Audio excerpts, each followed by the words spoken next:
So thank you very much, and we're going to get started on the program. Um, uh, First of all, let me welcome everyone to the Pro Football Hall of Fame in Canton, Ohio. My name is Jerry Shockey. I oversee all the youth and educational programs here at the Pro Football Hall of Fame, and we're excited to give you this installment of our Heart of the Hall of Famer series featuring Pro Football Hall of Famer Mr.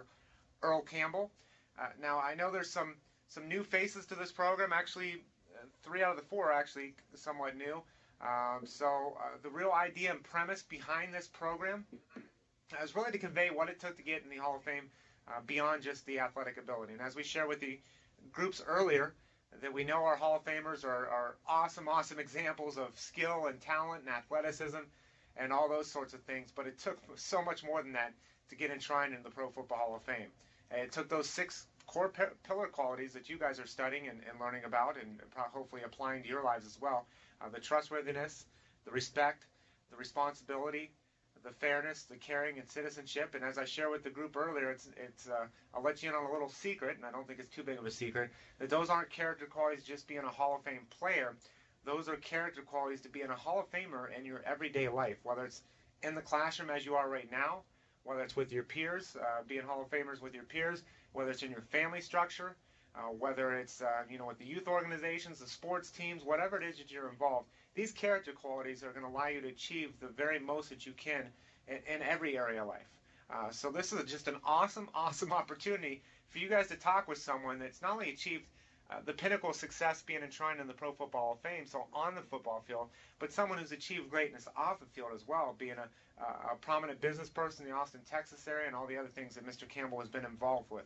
So I'm really excited. I'm going to quit talking here, but I just want to get to some introductions and some thank yous and those sorts of things before we turn things over to Mr. Campbell for his opening remarks, and then ultimately the questions that you guys have prepared here today. First of all, it took almost a football team, if you will, to put this connection together. First of all, we have to thank our friends there at Region 13 ESC. I know Ken Baker and Carol Titleman, they've worked hard the last month or two to, first of all, opening their doors to allow Mr. Campbell to come in and utilize their studios and allowing us to utilize their studios as well. Thank you very much for all the work that you guys have done there. We have to thank our friends in Terraces Networks for helping facilitate this as well and being there to troubleshoot if anything took place. Dane Felician, I know he's there, just being kind of a liaison for us, so thank you very much, Dane, for that. Our friends at eTech Ohio through our State Department of Education, they're the ones that are bridging all these connections together. We don't have the capability to do that here in our studio, so thankfully they are able to do that and bring numerous schools together. So thank you to the folks there. Mark, Josh, Paul, Scott, all the folks that are there at the 1877 help desk. Thank you very much. We have to thank teachers. Obviously, you guys made the sacrifices. You guys, A, prepped your kids. B, made all the arrangements, both in regards to scheduling as well as the technical arrangements and the tech coordinators, all the folks that are involved with this. And C, I know it's just scheduling, period, getting your kids out of class to come in to do that. I know, those things take work.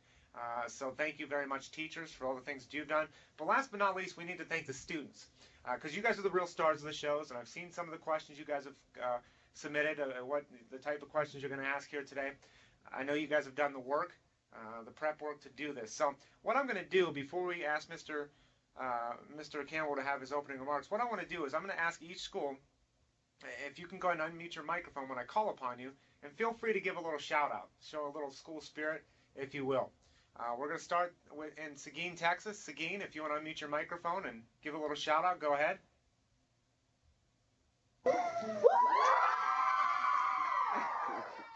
All right, thank you, Seguin. Thank you very much. Go ahead and mute there. And we're going to go to Lake Catholic High School in Mentor, Ohio.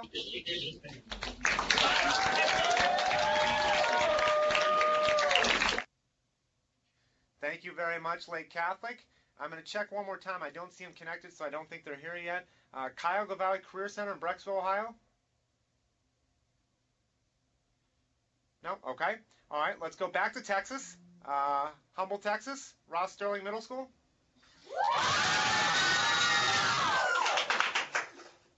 I swear Humboldt never disappoints me whenever I call upon them. So thank you very much, Humboldt.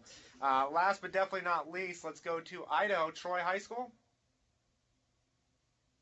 2, 3. All right, the new kids on the block, and they sound good. All right, thank you very much, Troy High School. We appreciate that.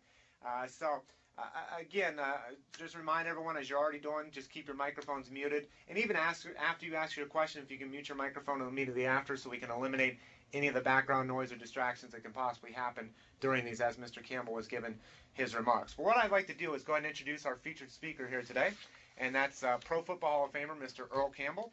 And first of all, as you already know, if you've done the research, as many of you have, he's one of the most prolific running backs to ever play not only college football, but professional football. He graduated from the University of Texas in 1977 after winning the Heisman Trophy. He was a #1 draft pick by the Houston Oilers and was voted, now get this, how's this for a start in your career? Rookie of the Year, that's one thing, but also as most valuable player. And he went on to be most valuable player his first 3 seasons. By the end of his professional football career, he had amassed 9,407 rushing yards, 806 receiving yards, 74 touchdowns, and that was a total net yardage of over 10,000 yards throughout his NFL career. Since retiring from football, Mr. Campbell is now a prominent businessman in the Austin, Texas area, and still actively participates in University of Texas athletics. Mr. Campbell currently serves as president of Earl Campbell Meat Products Incorporated, which proudly manufactures and sells Earl Campbell smoked sausages and other wonderful food products and barbecue sauce. So obviously you can tell someone that's done a lot of things tremendous on the field, obviously, but off the field as well. So with that being said, what I'd like to do is turn things over to Mr. Campbell for his opening remarks. But before I do that, can everyone join me and give a warm round of applause in welcoming from the class of 1991, Pro Football Hall of Famer Earl Campbell.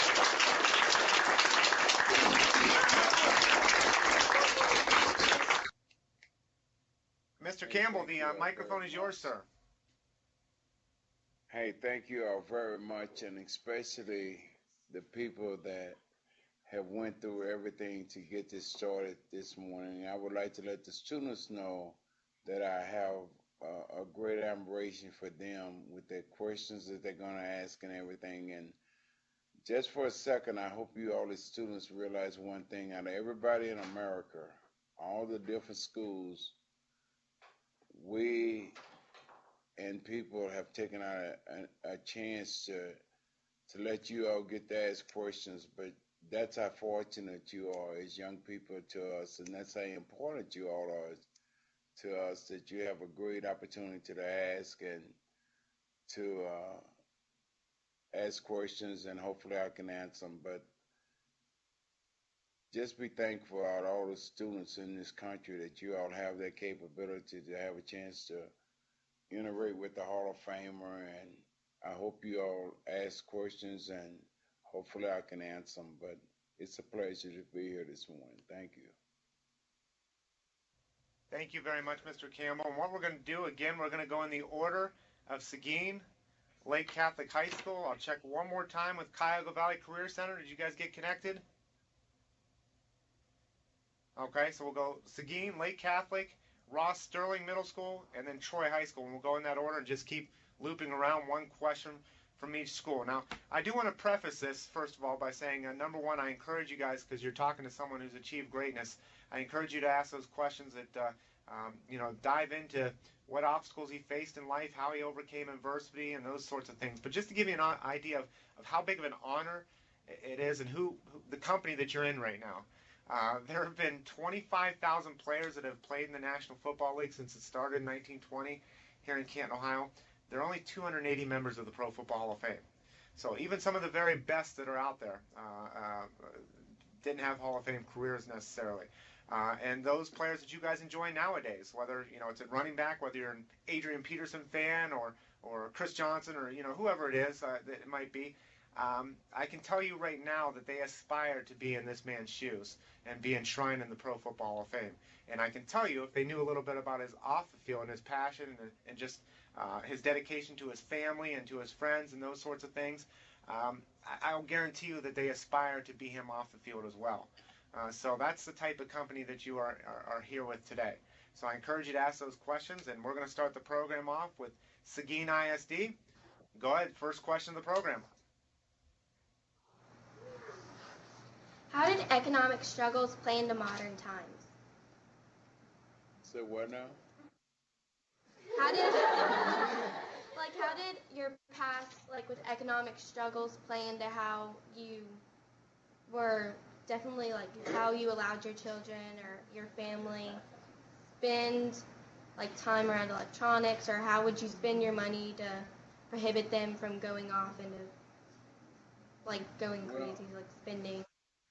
I told the other group earlier this morning I was raised by a mother that had 6 boys, 7 boys, and 4 girls, so we didn't have a lot of spending extra. The one thing that I think that I gathered out of having 6 brothers and 4 sisters was that just because you wore a size 11 and a half or 10 and a half shoe, don't worry if you outgrew them, because somebody in the family could use those shoes or use those pants. Nothing we had went to waste because of coming from a big family. So I didn't, as an individual, our family didn't have a lot to waste. If you didn't like something on your plate, don't worry, some brother or the other brother liked it or something. Our economic times was very struggle compared to now. But what I do in life, and I think about this all the time because I see people around the cities I travel in standing on the corners asking. And I had a gentleman in town visiting my son the other day from South Carolina, and I was telling him, you see that man standing on the street? That shouldn't be happening in America because, including myself, sometimes I put more on my plate than I can eat, and I think about that because maybe that could have been given to that gentleman that's standing on the street if I didn't want what I had on my plate. So I always think about stuff like that. But as far as economics go, we didn't have very much to waste, and nothing went to waste at my house because it wasn't as wide open as it is now. You know, I have 2 boys, and there's more than when I was raised by those 6 brothers and 4 sisters and my mom. Great first question to start off the program there, Seguin. Let's go to Menor, Ohio. Lake Catholic. Hello, Mr. Campbell. I'm Dominic Ferrante. I'm a ninth grader at Lake Catholic. And what do you consider your biggest success? I think my biggest success in life would be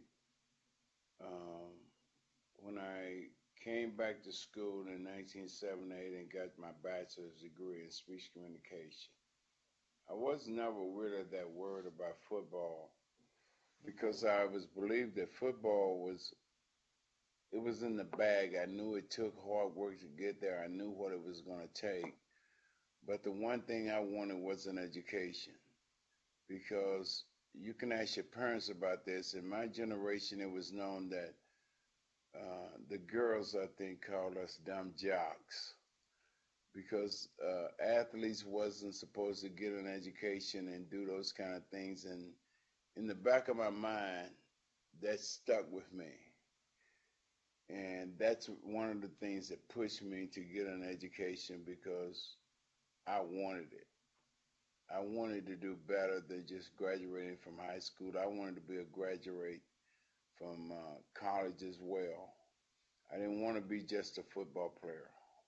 I wanted more. And I didn't know at the time, but that was molding my whole life, to never get satisfied at what you want, even in business now. I want more. I want to sell more. I want to sell as much sausage as Jimmy Dean do, and probably more. Athletics, I guess, just mold me that way. The best. There's no such thing as, in my world, being second, even though I know that happens sometimes, but that makes me strive to work to be first. So my greatest accomplishment was when I graduated from the University of Texas in 1978. Okay, thank you, Lake Catholic. Let's go to Humboldt, Texas. Ross Sterling.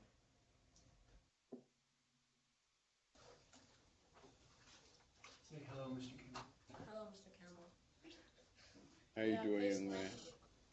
You have faced many obstacles in your life, so what advice would you give to a person of character on how to face their fears? Well, I sit and watch TV just like you guys do, or young ladies. But I don't know if you've seen this commercial. This little kid the teacher has told him he have to give a speech, and he has his telephone, and he's going through his iPhone trying to figure out what to say, how to say it, and all this. Well, some president, I think, is standing at a podium and he says there's nothing to fear but fear itself. Well, he gives a speech, and this little girl, he does a great job, so she's congratulating him. I think now she wants to get close to him. But we all face obstacles in our life. Every day I have them, and people look at me and they think that I don't have any because Earl got this, he got that. They think that he got it made. But you can even ask your parents. Nobody knows what goes on in another man's house but that man. We have obstacles every day in our life. It's about how we handle them, how we deal with them, and then we can look back and say, oh, that's how it was done. And then you repeat that and try to tell somebody else how you got over that hurdle. But there's nothing easy in life, and I really would like to express that opportunity, that to you young people, that there is nothing easy, because if it was all easy, everybody would be doing it. And the reason it's not so easy, and the reason that people don't want to do it, because I tell people all the time, you have to be sure you want to walk in Earl Campbell shoes. Because somebody asked me the other day about how many different masks I wear, because I can switch from this to this and that. I said, well, I've been doing like that ever since I was 13 to 12 years old, because that's what it took to be the best. And there were so many obstacles. I never will forget that it was a guy, and I was a high school student, cutting my hair in Tyler, Texas. And I thought about this a lot when I would walk across the university campus here in Austin, University of Texas, or I'd be laying in a dorm or something like this. And at that barber shop, they took some bets that Earl would be back home. He won't make it down there at UT. They didn't know what was going on in my head because I had that drive that I wanted to. But there's always obstacles in our life as to how we handle them, how we get over them, how we learn from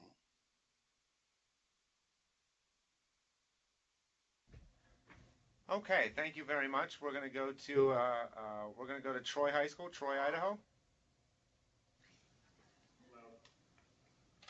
Good morning, Mr. Campbell. Good morning. My name is Isaac. I am from Troy High School. As a child, what events in your life do you believe helped shape the man you are today? I think coming from the family background came from, the way I lost my father when I was in the 5th grade, and he left my mother with 6 boys and 4 girls. And because our family was so tight, and because it was nothing about I and our family, it was all about, my mother taught us, it's all about our family, we. Earl never did nothing by himself. It's always, we helped Earl. We helped Willie. We did this, we did that. And it was always about my brothers. And I think because I was raised like that, that's why I was able to, my teammates, the different team I was on, they knew that somewhere Earl was going to mention my offensive line did this, my offensive line did that, the quarterback did this, instead of saying I ran that touchdown. It was all about our team. And I'm a team man, and I'm a family man, and I think because of that, the way I was raised is where I got that from. Thank you very much, Troy. Hey, I want to ask you something. Oh, go ahead. I'm sorry. Wait a minute. I want to ask him something. He's from Idaho, he says, right? Denise Davis Yep. from Idaho. If I Yeah. come up there with your dad, take me elk hunting. If Yeah, I come up there definitely. with your oh, okay. Oh, okay, I like to hunt too. I'm his health teacher, but I'm also his dad, so you're good to come. Troy, Idaho. Oh, okay. Okay, Dad, I remember that. Pops was there too. That's awesome. So let's go. A small town in Idaho, huh? Yes. He's the principal, he's the dad, and he's the hunting instructor. Yeah. So thank you, Troy. Let's go to Seguin. Good morning. Good morning. Who motivates you to play football? I think it was my two older brothers. One of them was a center, and the other one was a nose guard. And I remember going with my dad, watching them to play football, and I just said I want to do that. And I really didn't know at the time that God had given me that gift to play, but after I found out I had that gift to play football, I started working at it and working at it and working at it, and the more I worked, it seems I got with some guys on the teams that high school, junior high, that wanted to follow with me instead of saying I'm gonna follow them. They wanted to be like me, and I got that God-given ability. But my brothers, my two older brothers, are the one that set the example for me to play.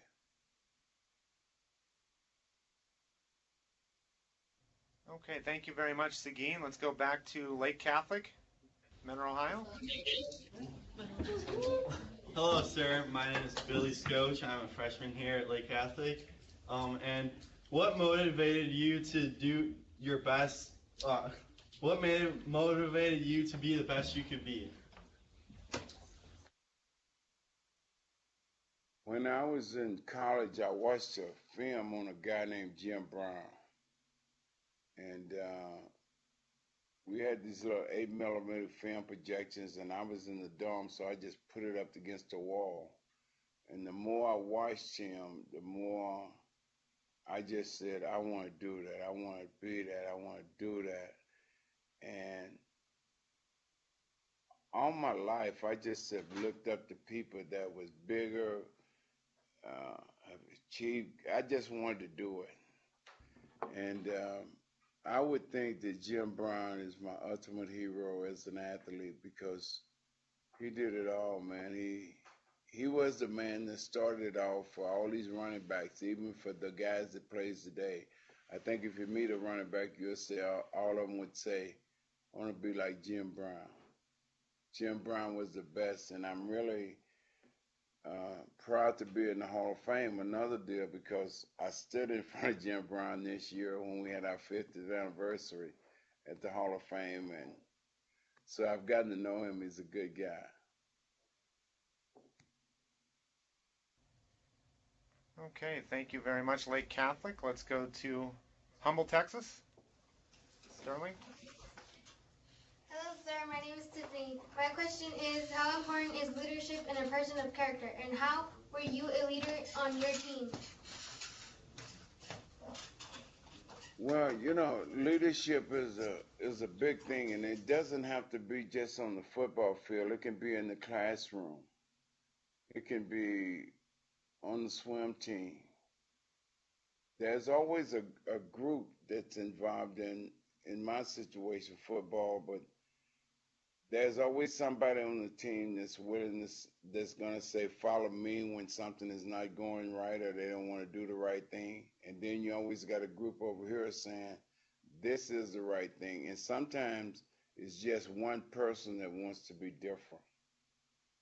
And I hate to really say this because it'll point the finger back at but I sit out there on a limb all by myself and wanted to be different when I was coming up. My mother told me that out of the seven boys and 4 girls she had, she said, Earl, I just don't know why, but you are different. You don't want to hang around people your size, because I was just a big guy. I mean, when I finished high school, I weighed 227 pounds. And you can imagine when I was the 7th, 8th, and 8th grade all through there, I was just always bigger than most people my age. And she told me, she said, "You are just different." And I basically used that to my advantage my whole years coming up, to where no matter what other guys did, no matter what other people did, I wanted to be the best.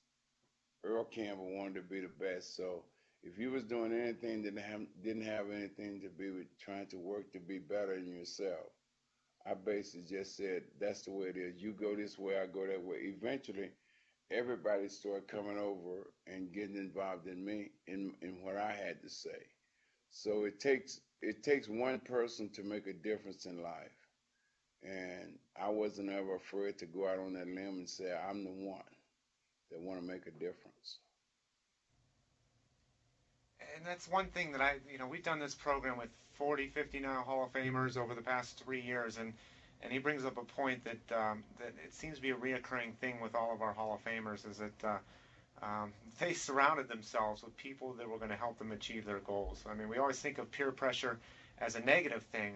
Peer pressure can be a positive thing too. Those that are going to, you talked about Charlie Joyner in your earlier broadcast, and I'm sure you can share more about that here.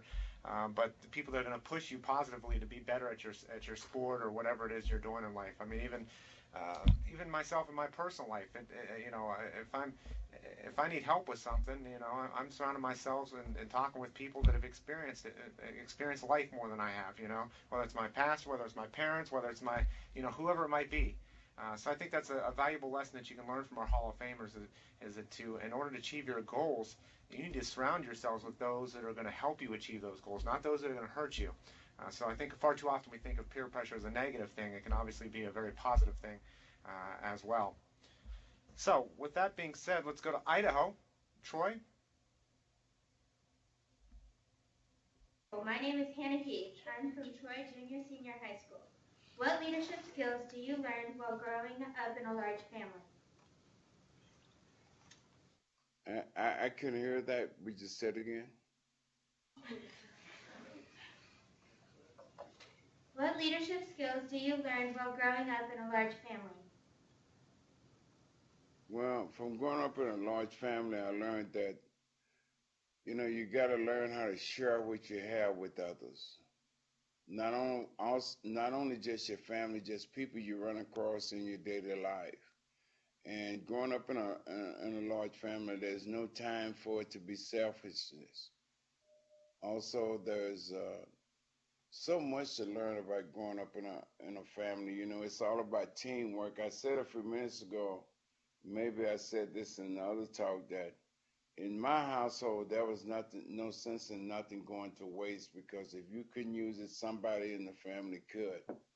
And it's just that grind that you wanted to, and you could talk about, those Campbells could talk about each one's brother amongst themselves.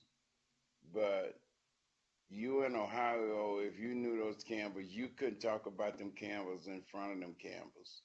And believe it or not, it's still that way today. No matter what brother says this about another brother, they can talk to 7 of them about it themselves, but they can't let Johnny over here talk about it, because it's all family. It's a big deal. And learning how to be a leader and just stand out on a limb by yourself and say, this is the way it's going to be with me.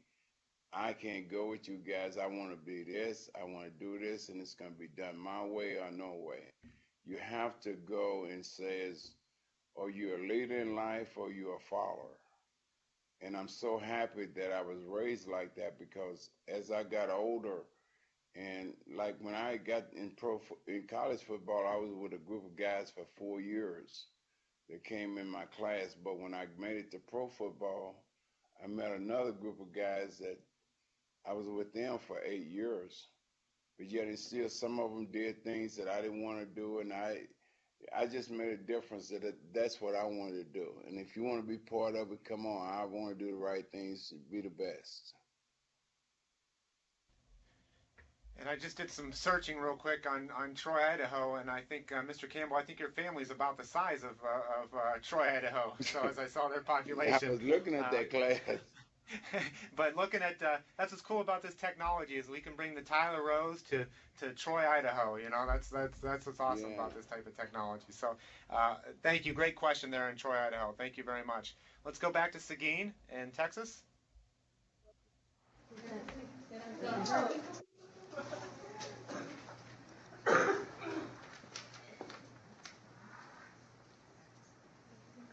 How could you advise younger children about how they can be able to develop a stronger character? Well, you gotta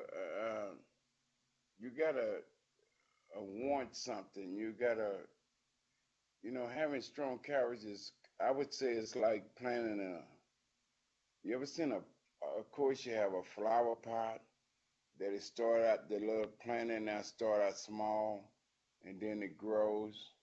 It takes something to make that plant grow. And it always not just water. It takes fertilizer, it takes some moisture, it takes a whole lot of things.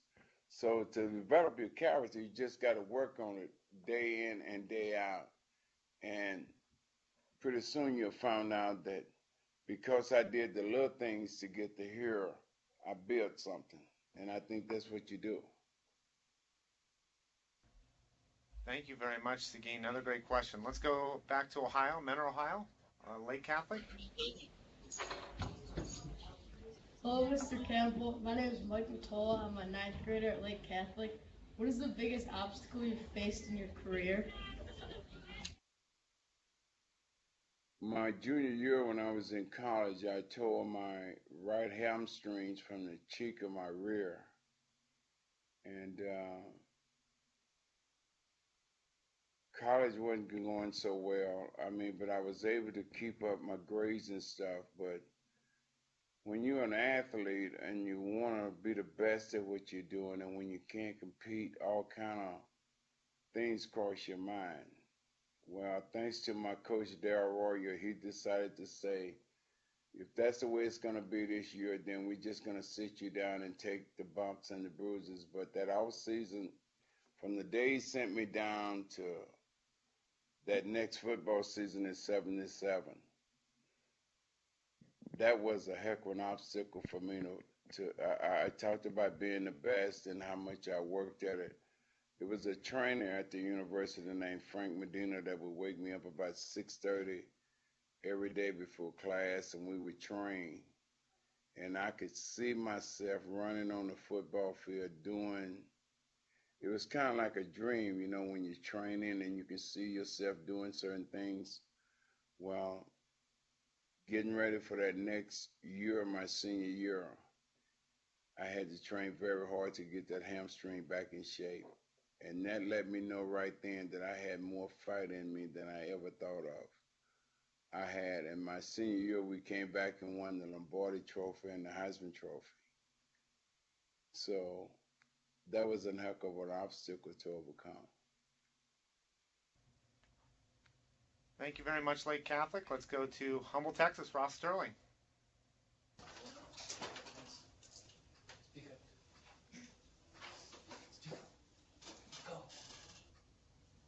Hi, my name is Blessing. I'm a sixth grader at Ross Sterling Middle School. My question is, what is your most cherished memory from the football field? I think the night when I played Miami Dolphins in the Astrodome, and my teammates and I was able to beat the Miami Dolphins, and I said this before in a statement, I believe that the Monday Night Football game when Howard Cosell and all those guys was announcing, and if you see football, when you watch Monday Night Football now, because I've seen a little bit of it, you see Howard Cosell talking about that man is put on a show tonight. It's a little clip. Well, that's me running number 34. And I scored 4 touchdowns in that game, but I don't remember 3 of them. But I remember the last one, like when you watching Monday Night Football, that long run. That football game now started me being mentioned with the great ones. because our football team just defeated the Miami Dolphins on national TV. That's the night that Love You Blue was started, and so many things took place. But I think another one of the most memorable things I remember about that football game, after that third touchdown, after we kicked off and we was finna get the ball back, Bum Phillips walked over and hung my neck, and he said, "Hey, EC." He doesn't know my name is Earl Campbell. He knows me as EC. So he says, "EC, you need about 4 more yards to break a record. Do you want to?" And I said, "No, I don't care. Let Ronnie Coleman play." And because I set that record aside, the guy that when I came in pro football, I took his position. I wanted to share and let him have a chance to play on Monday Night Football as well. But that game started me being mentioned with the great ones. That Monday Night Football game.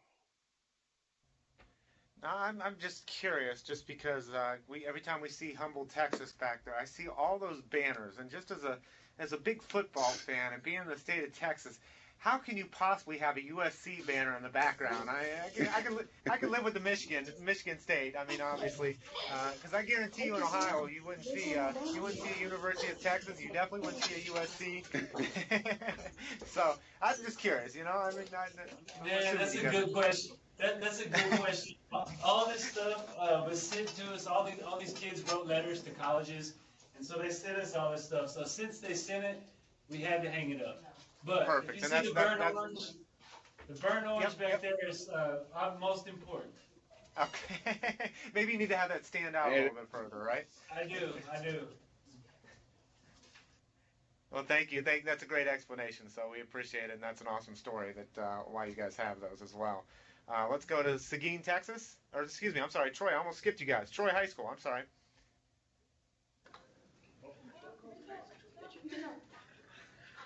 Good morning, Mr. Campbell. Louder. Good morning, Mr. Campbell. Go ahead. Loud. Ask your question. My name is Mitchell Sandquist from Troy, Idaho. How have your character qualities helped you become a Hall of Fame football player?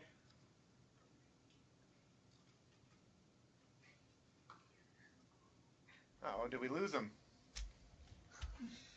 Let's see here. Can you hear us? I can hear you guys. So let me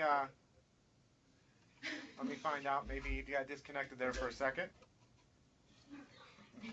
Mr. Campbell, are you there?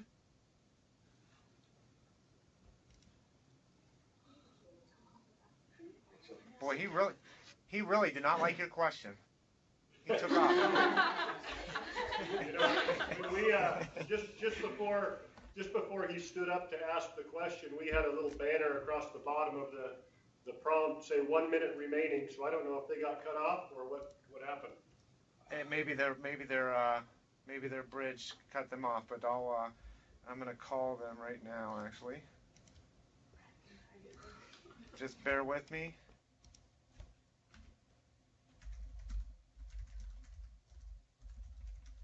Those of you that are in the video conferencing world, you know these things happen. Unfortunately, sometimes too often, but let me call.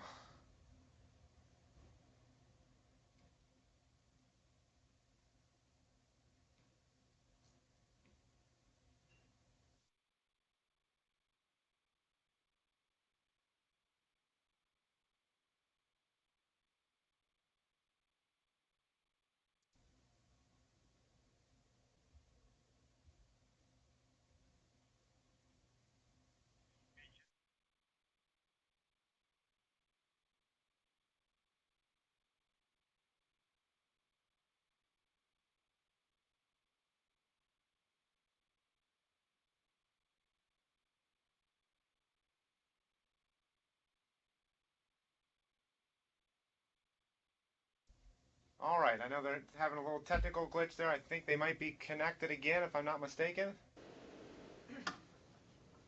Mr. Campbell, are you there?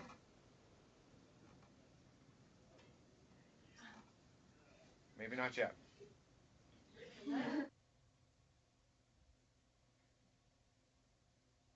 So, Troy, how's the weather?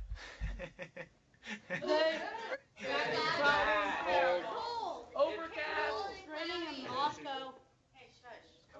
I heard a lot of different responses there. So cold, rainy, cloudy. 45 degrees, overcast. About normal for this time of year. Yeah, I was gonna say You that's said, too. what does it take? Oh, there we go. What does it take to be an athlete? I think he's back. Okay. All right. Ken, if you're there real quick, just to make sure we're on the same page, Ken, can you force the video on Earl? Because I know you got two schools connected.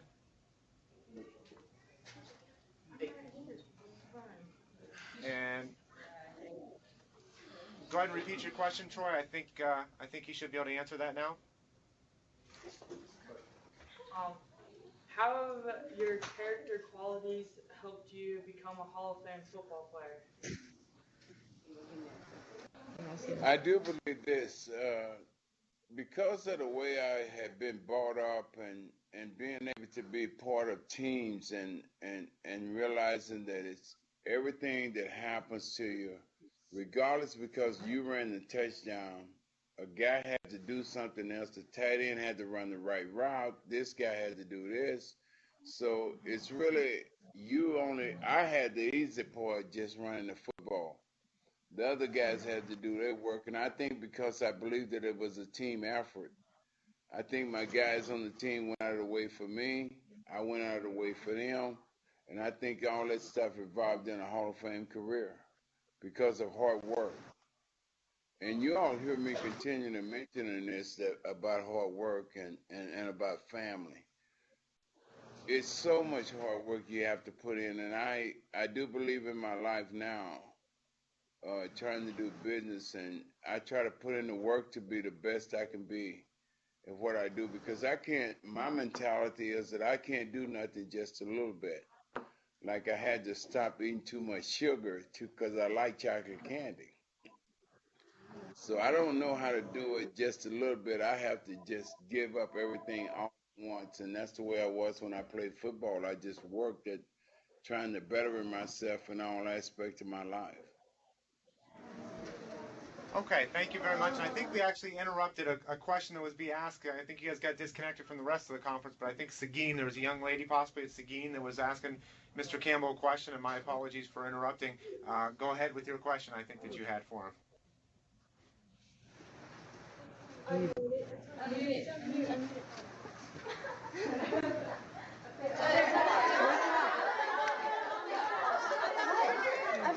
Oh, okay. You see you, go ahead.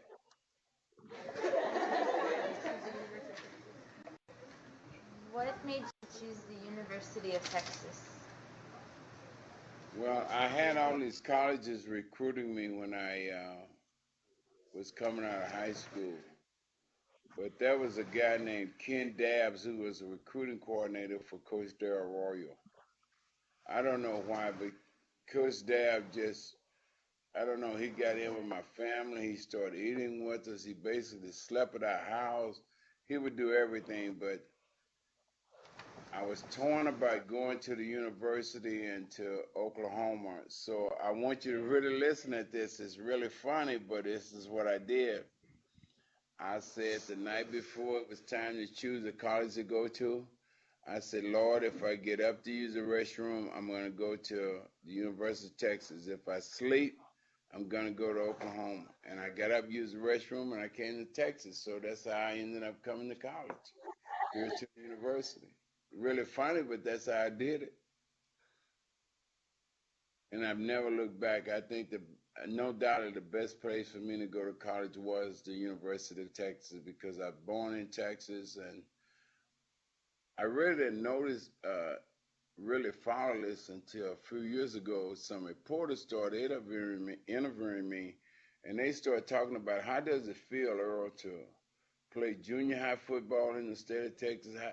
Everything I did in the state of Texas. Just for 1 year, I went down to New Orleans, but my main year is everything I did. I played college here. I went play in Houston, so my whole career was spent in the state of Texas, which I'm really happy about. Thank you very much, Seguin. And let's go back to Mentor, Ohio, Lake Catholic. Mr. Campbell, Pete Moran here. Quick question.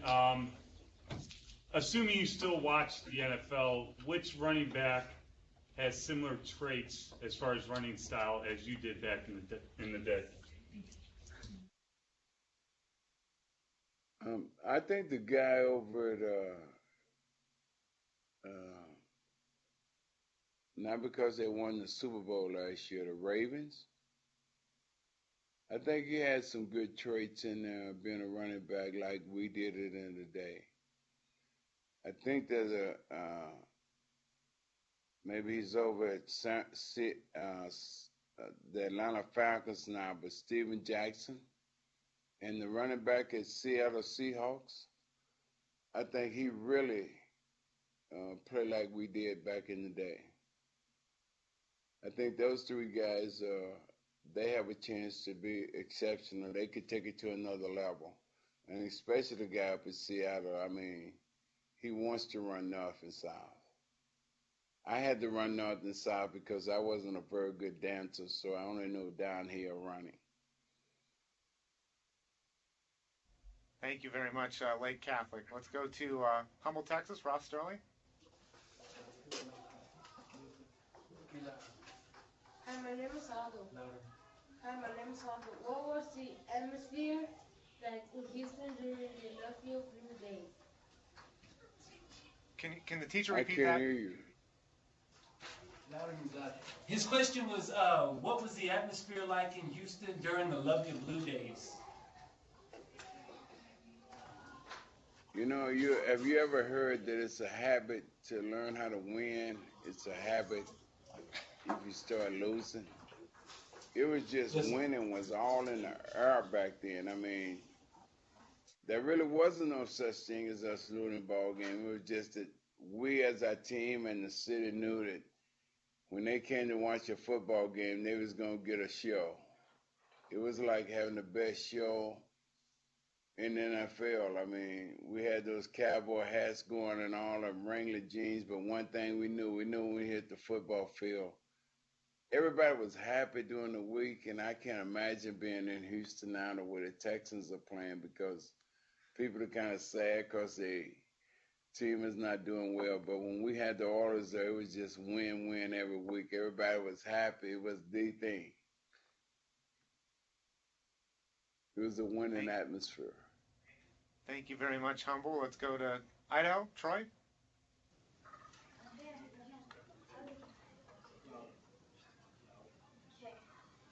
Good morning, Mr. Campbell. My name is Montana. Good morning. What advice can you give for young athletes trying to develop character? I tell you something. You start looking at, and you heard me talk about this, making yourself better, and you start doing the right thing, and you start building a puzzle to where you just see that things continue you build on. I think working on those kind of things will help you build character, how you treat others, how you treat not only just your teammates, but your classmates and people around in your community, and that will start building your character. Thank you very much, Idaho. I see we got about 10 minutes left, so I think we can probably get to one more round of questions. So one question from each school to close out the program and go to Mr. Campbell's closing remarks. Seguin, next question.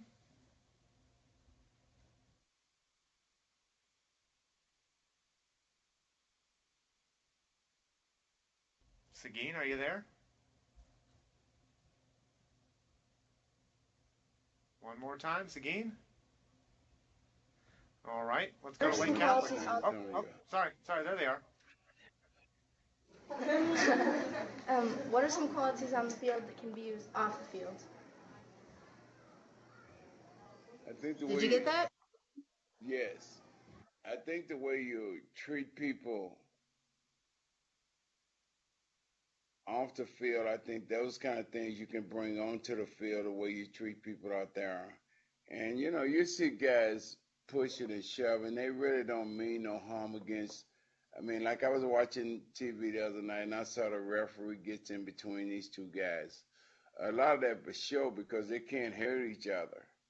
So they kind of hadn't seen each other in a while, and they just want to scuff and try to get them to know that you got some new territory. But I think the things you do on the field can build your character off the field as well, and the things you do off the field can build your character on the field. It's just something that you have to. I think that how you watch, how you treat people and interact with people and all that, because like myself, you know, I don't think the guys was really that concerned about me spiking a football because I was taught that when you run a touchdown, kind of act like you've been in the end zone before, just give it to the referee or sit it down. But I got to thinking about that over my career, especially when I was about middle ways through college in my sophomore year, because I lost my father when I was in the 5th grade. I got to thinking if my dad was a referee and I would run a touchdown and spike the ball, would I want my father chasing something I threw down? So I believe that the people that were refereeing the games when I was playing, they was a husband, they was a father, they was somebody that somebody cared about other than myself. So I just decided to say, hey, hear the football or sit it down. I just wanted it out of my hands because it drew too much attention. And I think because I did that, not only did I build a lot of character in myself, but a lot of people copied those habits and wanted to do the same thing. Thank you, Seguin. And let's go to Lake Catholic for your last question. Hi, I'm Colin Kane, and in your opinion, what traits define a good person with good character? I didn't get to hear you. Colin, say it again loud. Oh.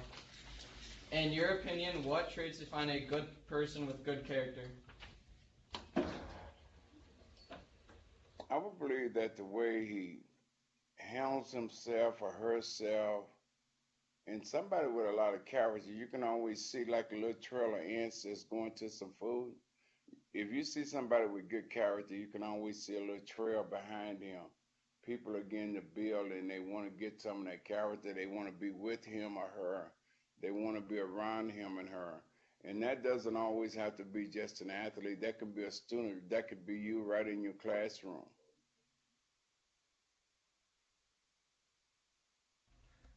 Thank you very much, Lake Catholic. Let's go to Sterling Middle School, Humble, Texas. Genesis, be loud. When you are on the field playing your hardest, how do you tolerate being tackled so close to the end zone, and how can that relate to life? I can't hear you. Would you help I answer that question? When you are on the field playing your hardest, how do you tolerate being tackled so close to the end zone, and how can that relate to life? Well, sometimes, you know, you may get the ball like on the 5, somebody hit you on the 3. Well, what I did was I hope I went back to the huddle and they called my number again because I wanted to be the one to get that touchdown. I wanted it. I think sometimes in life when you get knocked down in life or you don't succeed at something, sure, it's just like the goal line. You're disappointed that you didn't get the touchdown or you're disappointed because you didn't get that business, but do you stop? No, I think you come back to the huddle and learn out another play, and hopefully they call your number and you get in there. And I think getting defeated in life sometimes when you're trying to get a business going or trying to get something accomplished, you get knocked down. But I always try to remember this. Tomorrow is going to come no matter what. I just pray to the good Lord that I'm a part of tomorrow. And that's how I've always approached my life is I may get knocked back and might can't accomplish today, but you can bet I'm going to try my best to where there's no ends of way I can get it if I want it. I think if I want it, and I think if a human being wants something in life, they will work to no means to get there. Thank you very much, Ross Sterling. And let's go, I think we had one more question here. Troy High School. Last question of the program. Good morning, Mr. Campbell. My name is Cheyenne. Football is many times referred to as the ultimate team sport. How do you think teamwork teaches you about life? no matter what you do, and I said this before, what you do, no matter what you do when you're on a football field or in sports, there was always somebody else that did something to help that player, help that to be successful. And I think in life you get a lot of people around you, and you get some of those winning characters around you, and that way that carries on in your life and help you be successful at what you're trying to accomplish in life. I think Mr. Go ahead, I'm sorry. The one thing I got out of this show this morning, speaking with you all, that looked like to me all of you all are trying to learn teamwork and learn character. And teamwork is just right in your classroom. If y'all working on a project or that table is that's competition and trying to make that project better. Teamwork is something that we all go through in life. It's not just I did one thing. I tell a lot of people my name may be on the front door or something, but that's that. But behind that door is what's important. What's important is what went on behind that door. I'd like to wish you all the very best and thank you all for having me, and I hope we all got something out of this. Thank you all and have a great day. And if you guys want to join me and unmute your microphones and saying thank you to Pro Football Hall of Famer, Mr. Earl Campbell.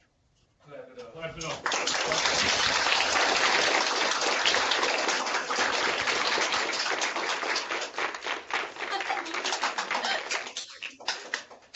Again, Mr. Campbell, on behalf of the Hall of Fame and especially our education department, thank you very much for taking time out of your busy day to connect with students and just share a little bit of knowledge and advice and from life lessons that you've learned throughout your life.